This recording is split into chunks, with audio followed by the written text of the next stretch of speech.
할렐루야, 2024년 10월 29일 화요일 아침입니다. 여러분 모두 잘 주무셨나요? 성도들을 찾아가는 말씀, 새벽 말씀, 새벽 통독 말씀. 오늘은 누가복음 8장에서 9장입니다. 8장 9장 말씀. 그 중에 8장 22절에서 25절 말씀, 폭풍 속에서 주님을 만나는 이야기. 함께 살펴보기 바랍니다. 혹시 여러분들도 폭풍을, 태풍을 만난 적이 있으신가요? 그 순간에 모든 것이 무력해 보이죠.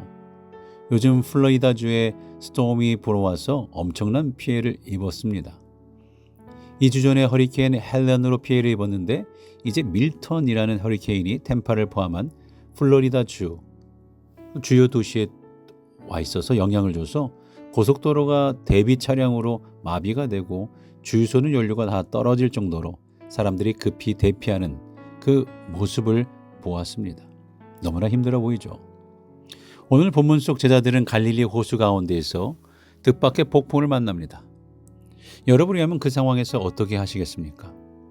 우리를 흔드는 폭풍 속에서 우리가 주님을 부를 때 주님은 우리에게 어떻게 응답을 주실까요? 오늘 예수님은 제자들과 함께 배에 오르시고 호수 건너편으로 건너가자고 하십니다. 왜 예수님은 제자들에게 호수 건너편으로 가자고 하셨을까요?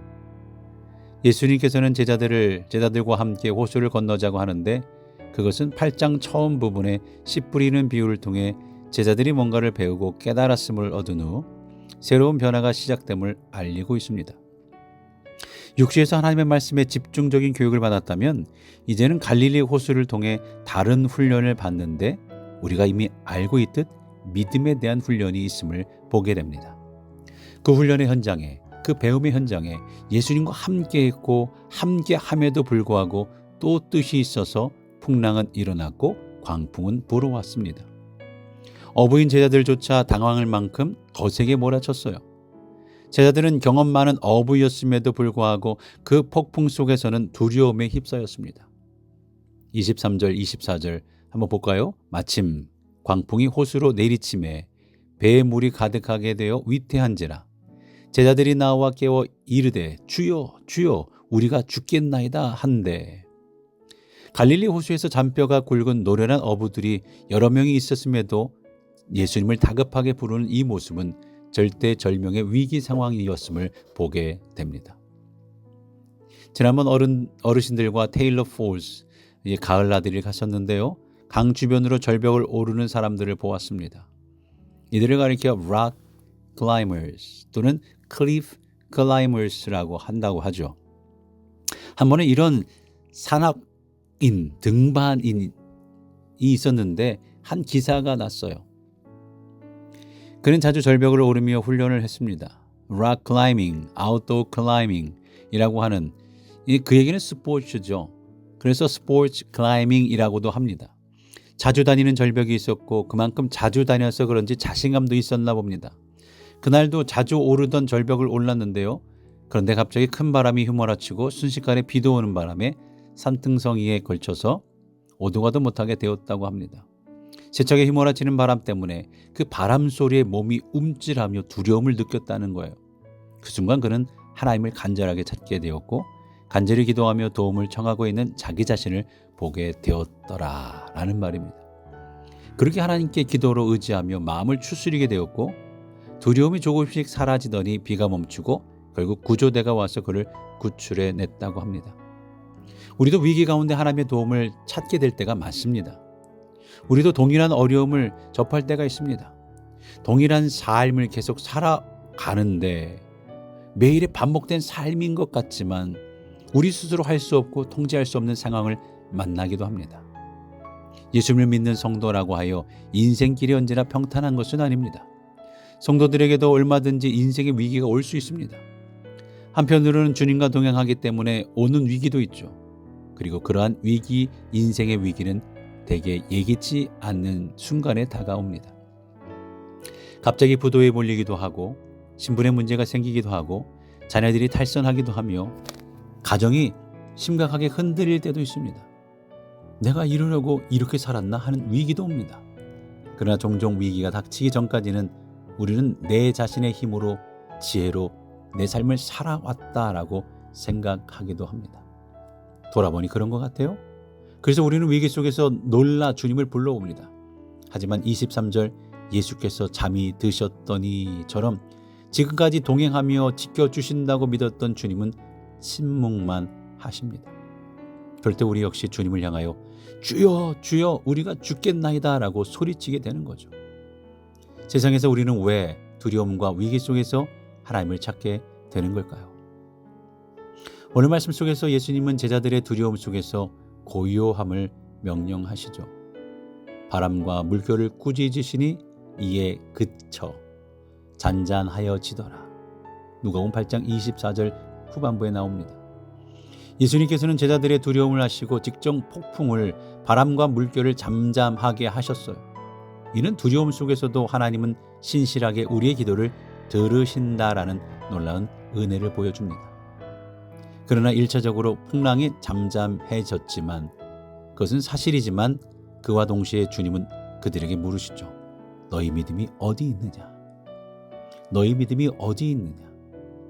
그들은 이러한 위기 상황을 통해 자신들의 믿음이 얼마나 연약하고 보잘것없었는가를 깨닫게 될 뿐만 아니라 그들과 함께 하시는 예수 그리스도에 대해 더 깊이 알아갈 수 있었습니다.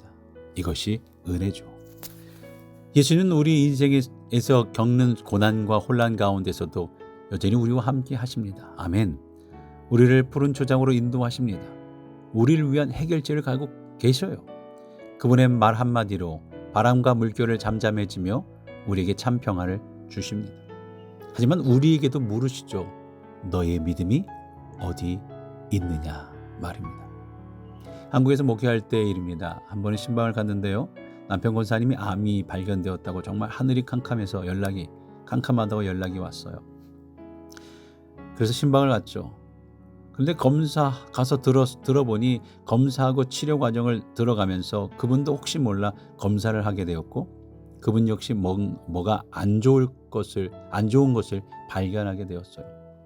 정말 남편을 위해 매달리며 기도하는 가운데 내 자신도 돌아보았고 그 가운데 본인도 뭔가를 발견하게 되었지만 초기라 쉽게 치료할 수 있었다라는 말이에요.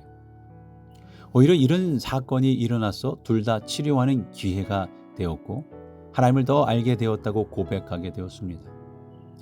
아픔은 잠깐이었지만 걱정은 잠깐이었지만 더 감사의 기회가 되었다는 고백이었어요. 우리는 이 세상을 살아가면서 이처럼 예기치 못한 인생의 풍랑을 만날 때가 있습니다. 이런 고난과 시험을 만나지 않으면 너무 좋겠지만 이러한 고난과 어려움이 다 비껴갈 수는 없습니다. 왜냐하면 이런 어려움이 없는 곳은 무덤밖에 없기 때문이죠. 따라서 제자들이 풍랑의 위기를 통해 그리스도의 능력을 보고 그분을 더 깊이 알게 되었던 것처럼 남편의 병을 통해 내 자신을 돌아보고 초기에 또한 다른 병을 치료할 수 있었던 아내 집사님처럼 우리도 이런 위기를 통해 하나님을 더 깊이 알아가는 기회를 삼아 그 은혜를 누리고 우리 믿음의 성숙을 요하는 기회로 삼을 수 있기를 바랍니다. 욥이 자신의 아픔과 위기를 통해 그 경험을 다 하고 나서 이런 고백을 하죠. 내가 주께 대하여 귀로 듣기만 하였사오나 이제는 눈으로 주를 배웁나이다 라고 말입니다. 오늘 우리에게도 이런 고백이 있기를 바랍니다.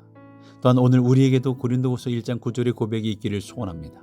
우리는 우리 자신이 사형 선고를 받은 줄 알았으니 이는 우리로 자기를 의지하지 말고 오직 죽은 자를 살리시는 하나님만 의지하게 하려 하심이라. 인생의 갈릴리 호수에는 언제든 폭풍이 찾아올 수 있습니다. 하지만 그 속에서 우리는 주님을 찾고 주님께로 나아가면 평안을 얻을 수 있습니다. 예수는 우리의 두려움을 아시고 우리를 고요하게 하실 분이시기 때문입니다. 오늘도 우리 한번 다짐하며 이 아침을 출발할 수 있기를 바랍니다. 폭풍이 몰아치는 상황에서도 두려움에 지지 않고 주님을 더욱 의지하겠습니다. 주님께서 함께 하신다는 확신으로 고난과 어려움을 이겨내는 믿음을 가지겠습니다. 고백하며 함께 기도하며 이 아침 출발하겠습니다. 주님, 우리 인생의 폭풍 속에서 언제나 함께 하심을 믿습니다. 우리의 두려움을 잠잠하게 하시고 참 평안을 주시는 주님의 은혜를 날마다 경험하게 하옵소서. 주님의 손을 붙잡고 인생의 모든 폭풍을 담대히 맞설 수 있는 믿음으로 허락하여 주시옵소서. 예수님을 부르는 것이 나약함이 아니라 참된 믿음과 의지임을 기억하게 하옵소서. 우리는 하나님만을 의지할 수밖에 없는 나약한 인간입니다. 오직 주님만이 우리의 상황을 해결할 수 있는 분임을 믿는 삶을 살아가게 하옵소서. 주님만을 의지하오며 우리의 구원자 예수 그리스도의 이름으로 기도하옵나이다. 아멘.